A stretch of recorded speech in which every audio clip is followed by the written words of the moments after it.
નમસ્તે. Constitution of India, ભારતનું બંધારણ એટલે કે ભારતીય બંધારણ. ફર્સ્ટ તો ભારતીય બંધારણ એ ઇન્ડિયન પોલિટી બુકની અંદર સ્ટડી કરવામાં આવે છે. ભારતનું સંવિધાન, ભારતનું સંવિધાનની અંદર ટોટલ ભાગ 22,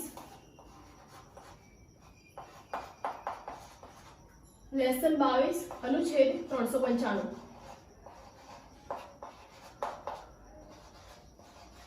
આર્ટિકલ્સ 395.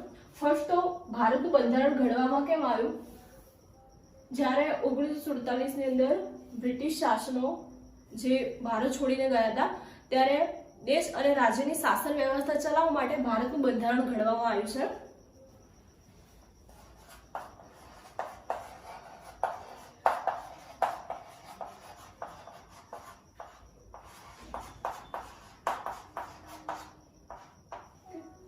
દેશ અને રાજ્યની શાસન વ્યવસ્થા ચલાવવા માટે ફર્સ્ટ ભાગ, ટોટલ ભાગ કેટલા છે? 22.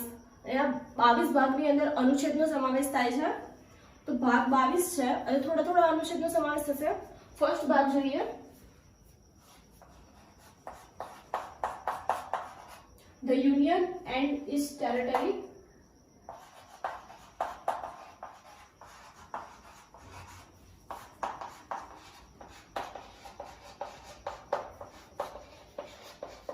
The union and its territory, સંઘ અને તેનું રાજ્ય ક્ષેત્ર.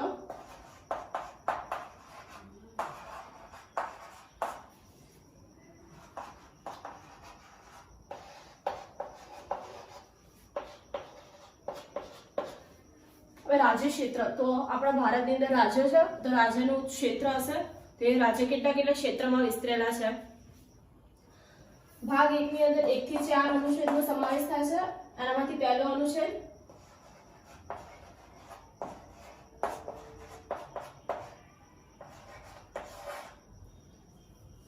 ભારત એ રાજ્યોનું સંઘ છે.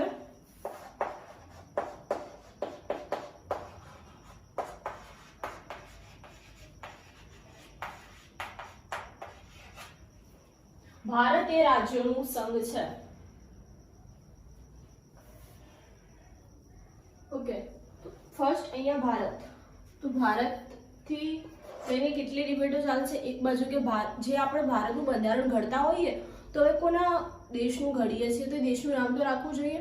તો ફર્સ્ટ નામ રાખવા માટે કેટલી ડિબેટો ચાલી. એક તરફ કે ભારતનું નામ ભારત જ રાખવું જોઈએ, આપણા દેશનું નામ, કારણ કે ભારત પહેલાથી સંસ્કૃતિ ચાલતી આવી છે. ભરત નામથી ભારતનું નામ પડેલું છે. આપણે રાષ્ટ્રગાનની અંદર પણ ભારતનો ઉલ્લેખ થાય છે અને કેટલા એવોર્ડ પણ અપાય છે. તો ભારત રત્ન એવોર્ડ, એટલે મોસ્ટ ઓફ બધી જગ્યાએ ભારતનું નામ વધારે છે.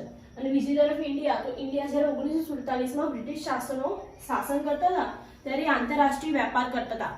એક રાષ્ટ્રનો બીજા રાષ્ટ્ર જોડે વેપાર, અને આંતર એટલે એકબીજા વચ્ચે. તો ત્યારે જે બહારના વિદેશો છે એ ભારતને ઇન્ડિયા તરીકે વધારે ઓળખતા હતા. એટલે કે ઇન્ડિયા નામ રાખવું સારું રહેશે. ઓકે, તો ભાગ 1 યુનિયન એન્ડ ઇટ્સ ટેરિટરી, સંઘ અને તેનું રાજ્ય ક્ષેત્ર. એની અંદર 1 થી 4 અનુચ્છેદનો સમાવેશ થાય છે. અનુચ્છેદ નંબર 1 એનો એ, ભારત એ રાજ્યનું સંઘ છે. અહીંયા અનુચ્છેદ છે ને પોઈન્ટ વાઇઝ પોઈન્ટ લખવામાં આવશે, વિગતવાર નહીં લખે. તો પોઈન્ટ એ, ભારત એ રાજ્યનું સંઘ છે. હવે અહીંયા સંઘ શું છે? તો એક 3 પ્રકારે દેશનું નિર્માણ થતું હશે. ફર્સ્ટ કન્ફેડરેશન,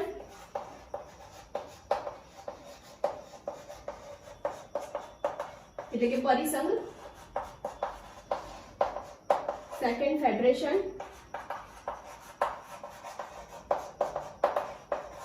એટલે કે સંઘ. અને થર્ડ યુનિયન, એ પણ સંઘ.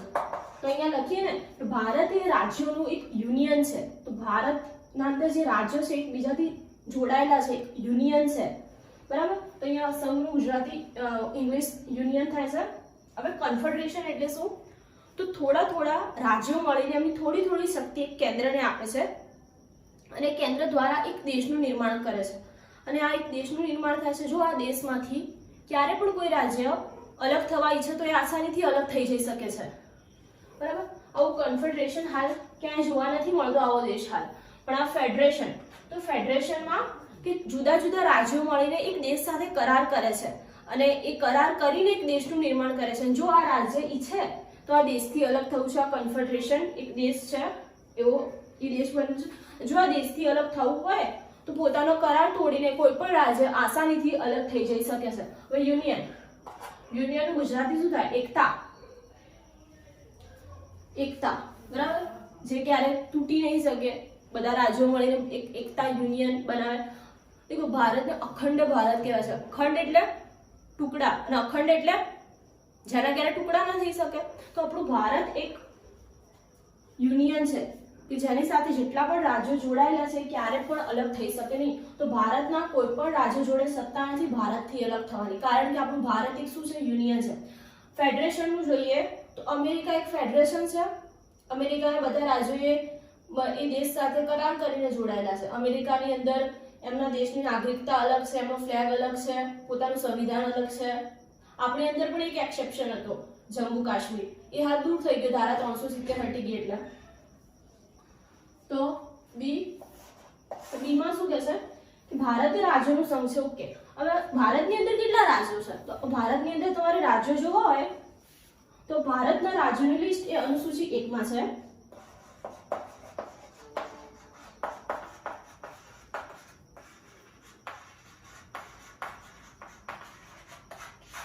ભારતના રાજ્યોની લિસ્ટ અનુસૂચિ 1 માં છે. હવે અનુસૂચિ ટોટલ 12 છે.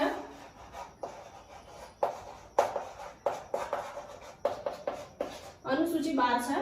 અને હવે ભારતના રાજ્યો છે. હવે રાજ્યો ચેક કરવા કયા કયા રાજ્યો છે એ રાજ્યો જોવા માટે તમારે અનુસૂચિમાં ચેક કરવું પડશે. અનુસૂચિ 1 માં એ ભારતના રાજ્યોનું લિસ્ટ આપેલું છે. અહીંથી તમને ફોરવર્ડ કરી દેવામાં આવે છે. અનુચ્છેદની અંદર પોઈન્ટ વાઇઝ પોઈન્ટ લખેલું છે અને જો વિગતવાર એ લખવાની જરૂર પડે તો તમને ડાયરેક્ટ અનુસૂચિમાં કહી દેશે ભારતના રાજ્યોની લિસ્ટ અનુસૂચિમાં રાજ્યો ચેક કરવા કે હાલ વર્તમાનમાં ભારતમાં કેટલા રાજ્યો છે તો અનુસૂચિ ખોલવી પડે અને અનુસૂચિ 1 માં એ ભારતના રાજ્યોની લિસ્ટ ચેક કરવું પડે. અનુસૂચિ એટલે કે શેડ્યુલ, ઇંગ્લિશમાં એને શેડ્યુલ કહેવાય છે. C point. હવે આ જે રાજ્યો છે ને, રાજ્યોની કેટેગરી 3 પ્રકારે રાજ્યોની કેટેગરી પડેલી છે.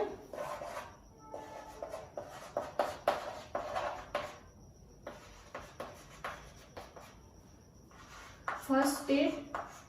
ઓકે, ફર્સ્ટ સ્ટેટમાં જોઈએ તો સ્ટેટ ટોટલ હાલ કેટલા છે? 28.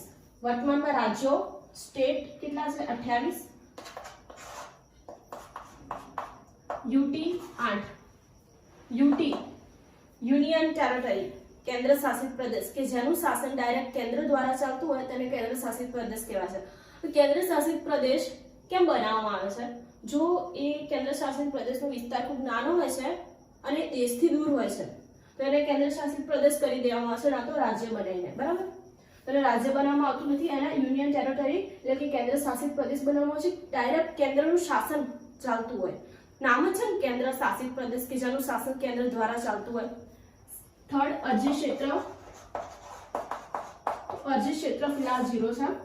અરજી ક્ષેત્ર એટલે કે જો ભારત કોઈ દેશ છે અને કોઈ દેશમાંથી માંગ ઉઠે છે કોઈ રાજ્યની અને ભારત એ દેશને એ રાજ્યને આઝાદ કરે છે અને પોતાનું ત્યાં શાસન ચલાવે છે તો એ રાજ્ય આપણી તરફ આવી ગયું તો તેને કહેવાય છે અરજી ક્ષેત્ર. ઓકે, અનુચ્છેદ 2. તો અનુચ્છેદ 2 માં જો કોઈ વિદેશી રાજ્ય કે વિદેશી દેશ ભારતની અંદર જોડાવા માંગતું હોય તો તેને જોડી લો. તો આ સત્તા કોની જોડે છે? સંસદ જોડે. તો સંસદે રાષ્ટ્રપતિની પૂર્વ અનુમતિથી ભારતમાં કોઈ વિદેશી દેશ કે રાજ્ય જોડાવા માંગતું હોય તો તેને જોડી શકે છે.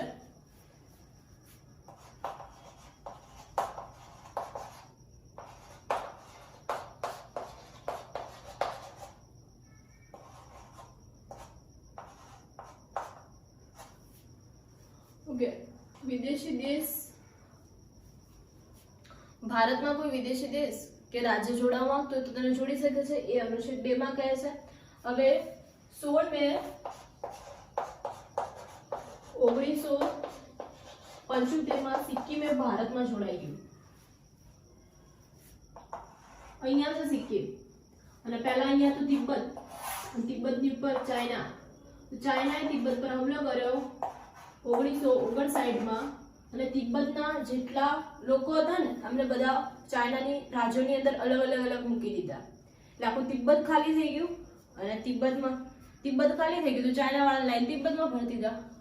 તિબ્બતથી ક્યારે માંગ જ નહીં ઉઠતી અમને સ્વતંત્ર કરો. અરે લોકો હોય તો માંગ ઉઠે ને સ્વતંત્ર કરો. એ તિબ્બતના લોકો જ નહીં ત્યાં તિબ્બતમાં.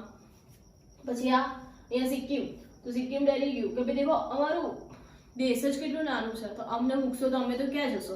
એટલે સિક્કિમે ભારતની અંદર જોડાવાની માંગ કરી. ત્યારે આપણા સંવિધાનની અંદર 35મું સંશોધન થયું.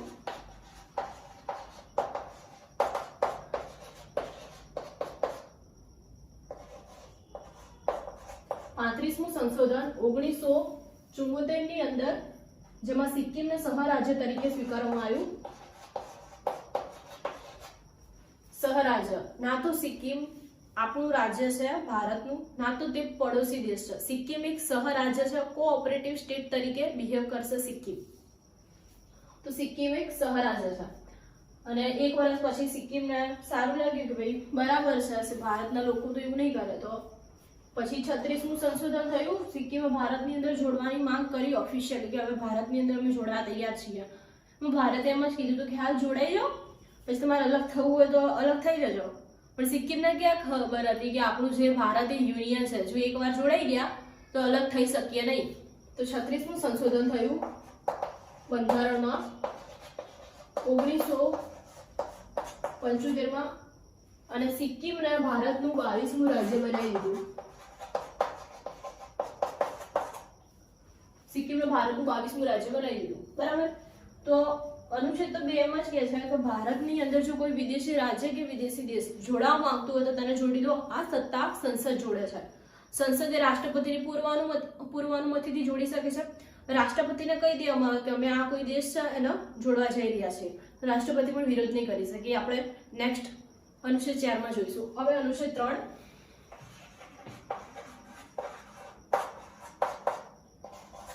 તો અનુચ્છેદ 3 કે ભારતમાં જોડાઈ ગયા રાજ્ય, તો હવે જે વર્તમાન રાજ્ય છે એમાં પરિવર્તન કરી નાખો, એટલે તોડી નાખો વર્તમાન રાજ્ય, ભારતમાં જેટલા રાજ્ય છે. તો સંસદ એ રાષ્ટ્રપતિની પૂર્વ અનુમતિથી ભારતના રાજ્યોમાં પરિવર્તન કરી શકે છે. એટલે ભારતના કોઈ પણ રાજ્યોમાં નામ, સીમા અને ક્ષેત્રમાં પરિવર્તન કરી શકે છે.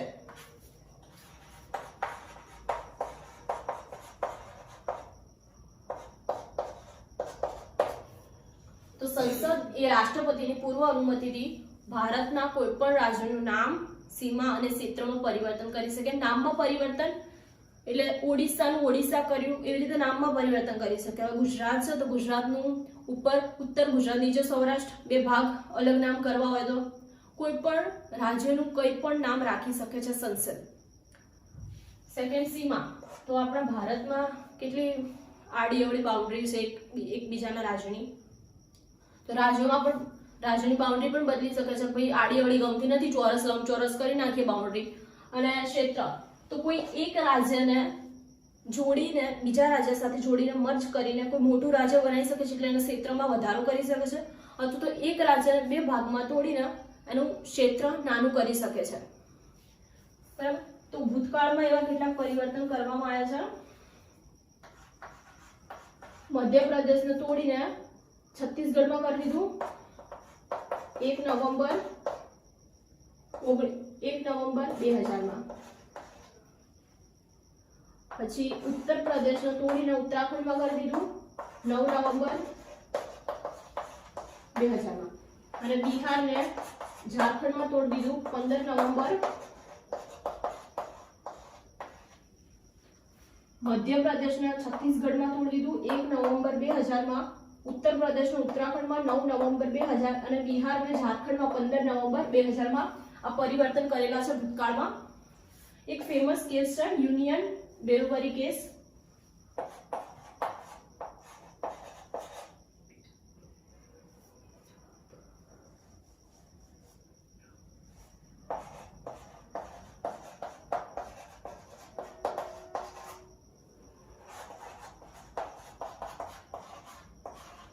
બેરુબરી યુનિયન કેસ 1960. એ કેસમાં કેવું થયું હતું કે જ્યારે ભારત અને પાકિસ્તાનના ભાગલા કરવાના હતા, ભારત પાકિસ્તાનના ભાગલા કરવા કોણ આવ્યું? Syrian Radcliffe. વસ્તીના આધારે ભાગલા કર્યા કે જ્યાં મુસલમાનોની વસ્તી વધારે હોય ત્યાં ભારત અને પાકિસ્તાનના ભાગલા કરી દો. તો અહીંયા પૂર્વી પાકિસ્તાનમાં મુસલમાનોની જનસંખ્યા વધારે હતી અને અહીંયા વધારે હતી. તો અહીંયા પૂર્વી પાકિસ્તાન આ પશ્ચિમી પાકિસ્તાન અને પૂર્વી પાકિસ્તાન બે ભાગલા કરી દીધા. પાકિસ્તાનના બે ભાગલા કર્યા, એક આ પશ્ચિમી પાકિસ્તાન, અહીંયા એક પૂર્વી પાકિસ્તાન. હાલમાં તે બાંગ્લાદેશ કહેવાય છે. ને અહીંયા આપણે બાજુમાં છે પશ્ચિમ બંગાળ. અહીંયા આપણે બાજુમાં શું છે? પશ્ચિમ બંગાળ. તો પશ્ચિમ બંગાળના એક ગામમાંથી કેસ કરવામાં આવ્યો. ગામનું નામ છે બેરુબરી ગામ, અને આ ગામના અહીંયા કેટલીક એવી 90% જેટલી વસ્તી હતી જે મુસલમાન હતી, જેમને જવું જોઈતું હતું બાંગ્લાદેશમાં, અને બાંગ્લાદેશમાં 90% જેટલી વસ્તી હતી હિન્દુ, તેમને જવું જોઈતું હતું પશ્ચિમ બંગાળમાં. હવે આ કેસ સુપ્રીમ કોર્ટ સુધી ગયો, તો ત્યાં નહેરુજીએ કીધું દેખો એવું થઈ શકે કે પશ્ચિમ બંગાળમાં જેટલા મુસલમાન જે જનસંખ્યા છે એમને બાંગ્લાદેશમાં મોકલી દઈએ, અને બાંગ્લાદેશની જમીન પશ્ચિમ બંગાળ રાખી લે, અને પશ્ચિમ બંગાળમાં જેટલા હિન્દુઓ છે એમને બાંગ્લાદેશમાં જેટલા હિન્દુઓ છે એમને પશ્ચિમ બંગાળમાં મોકલી દો, અને બાંગ્લાદેશની જમીન હિન્દુઓ રાખી દે. તો ત્યારે જજ સાહેબે કીધું પેલી વાત અનુચ્છેદ 3 ના હિસાબે જોઈએ અનુચ્છેદ 3 ના હિસાબે જોઈએ કે કોઈ રાજ્ય છે એને તોડી નાખો અથવા બીજા કોઈ રાજ્યને આપી શકો છો. ગુજરાતને તોડીને તમે રાજસ્થાનમાં આપી શકો, અથવા તો બિહારને તોડીને તમે મધ્યપ્રદેશમાં આપી શકો. કોઈ પણ રીતે તમે ભારતની અંદર ફેરફાર કરી શકો છો, પણ વિદેશી રાજ્યને તમે જમીન આપી શકો નહીં. ભારતમાંથી કોઈ જમીનનો હિસ્સો ઉઠાવીને કોઈ વિદેશી દેશ કે કોઈ રાજ્યને એને જમીન આપી શકો નહીં. તો આ આપણા નિયમને લાગુ પડતું નથી. એટલે એના માટે સંશોધન કરવું પડે છે. સંશોધન કરવા ગયા તો ખૂબ બધો વિરોધ થઈ ગયો, અને હાલ આપણા નરેન્દ્ર મોદી આવ્યા ને ત્યારે અમે અહીંયા બાંગ્લાદેશના પ્રધાનમંત્રી શેખ હસીના એમની જોડે બિલ પારિત કરાયું કેસ, અને પછી આ કેસ સોલ્વ થયો યુનિયન બેરુબરીનો. ઓકે, અનુચ્છેદ 4. તો અનુચ્છેદ 4 માં શું કહે છે? પહેલા તો અનુચ્છેદ 1 માં કે ભારત એક યુનિયન છે, એટલે ભારતને જોડી દીધું. પહેલા તો એક યુનિયન છે. સેકન્ડમાં કે જો કોઈ વિદેશી દેશ કે વિદેશી રાજ્ય ભારતની અંદર જોડાવા માંગતો હોય તો તેને જોડી લો. અને થર્ડ, જોડાઈ ગયા, હવે વર્તમાન રાજ્યોમાં પરિવર્તન કરી શકો. અને ફોર્થમાં શું કહે છે કે જ્યારે સંસદ અનુચ્છેદ 2 અને અનુચ્છેદ 3 ને લાગુ કરે છે ત્યારે અનુચ્છેદ 2 શું છે કે વિદેશી રાજ્ય કે વિદેશી દેશને ભારતની અંદર જોડી દો, અને અનુચ્છેદ 3 જેવો ભારતની અંદર જોડાઈ ગયા છે એટલે વર્તમાન રાજ્યોની અંદર પરિવર્તન કરી દો. તો જ્યારે પણ સંસદ અનુચ્છેદ 2 અનુચ્છેદ 3 ને લાગુ કરે છે ત્યારે રાષ્ટ્રપતિ પણ વિરોધ કરી શકે નહીં. રાષ્ટ્રપતિ શું વિરોધ કરી શકે નહીં? કારણ કે આ અનુચ્છેદ 2 અને અનુચ્છેદ 3 ને સંશોધન 368 એટલે સંશોધન 368 ની બહાર મૂકવામાં આવ્યા છે. બંને સંશોધનને જે બી અનુચ્છેદને તમે 368 ની બહાર મૂકી દો ને એમાં રાષ્ટ્રપતિનું નહીં ચાલે. રાષ્ટ્રપતિની સાઇનની જરૂરત રહેતી નથી. જે 368 ની અંદર જે અનુચ્છેદ મૂકવામાં આવ્યા છે એમાં જ રાષ્ટ્રપતિની સાઇનની જરૂરત રહે. બાકી રાષ્ટ્રપતિની સાઇનની જરૂરત રહેતી નથી. બસ ખાલી રાષ્ટ્રપતિને કહી દેવામાં આવે. તો અનુચ્છેદ 2 અને અનુચ્છેદ 3 એ સંશોધન 368 ની બહાર છે, એટલે રાષ્ટ્રપતિ વિરોધ કરી શકતા નથી. ખાલી એમને એકવાર કહી દેવામાં આવે કે અમે આ કોઈ વિદેશી રાજ્ય કે વિદેશી દેશને ભારતની અંદર જોડવા જઈ રહ્યા છીએ, એટલે રાષ્ટ્રપતિ પણ બાધ્ય રહે છે આ કામમાં. શું રહે છે? રાષ્ટ્રપતિ બાધ્ય રહે છે. સેકન્ડ, આ જે અનુચ્છેદ 2 અને અનુચ્છેદ 3 ને લાગુ કરાવવા એ કોણ કરી શકે છે? એ સત્તા કોની જોડે છે? તો એ સત્તા સંસદની જોડે છે. તો સંસદે 50% બહુમતથી આ કામ કરી શકે છે. 50% બહુમત. લોકસભામાં સીટો કેટલી હોય? 545 અને 50% એટલે કે 273 ને 272 એટલે 273 જેટલી વોટ હોય તો આ કામ થઈ શકે છે બહુમતથી. હવે 273 બહુમત જેની સરકાર હશે એની તો 273 ની બહુમત હશે ને. સંસદ કોની બની હશે? જેના જોડે સીટો વધારે છે એની તો સંસદ બની હશે, અને સંસદ જ આ કામ કરી શકે છે. તો 50% થી એ કામ પૂરું કરી શકે છે 273 જેટલા બહુમતથી. અને સેકન્ડ, અનુસૂચિ 1 અને 4 માં ફેરફાર. તો સંસદે અનુસૂચિ 1 અને અનુસૂચિ 4 માં ફેરફાર કરી શકે છે. હવે અનુસૂચિ 1 માં શું હતું કે ભારતના રાજ્યોની લિસ્ટ એ અનુસૂચિ 1 માં છે. હવે તમે અનુચ્છેદ 2 અને અનુચ્છેદ 3 ને લાગુ કરો તો કોઈ દેશને તોડ્યું છે તો બે અલગ ક્ષેત્ર થઈ ગયા, એટલે બે અલગ નવા નામ બન્યા રાજ્યોના. તો અનુસૂચિ 1 માં જઈને ફેરફાર કરવો પડશે ને કે બે રાજ્ય અલગ અલગ બન્યા છે એનું નામ લખવું પડશે.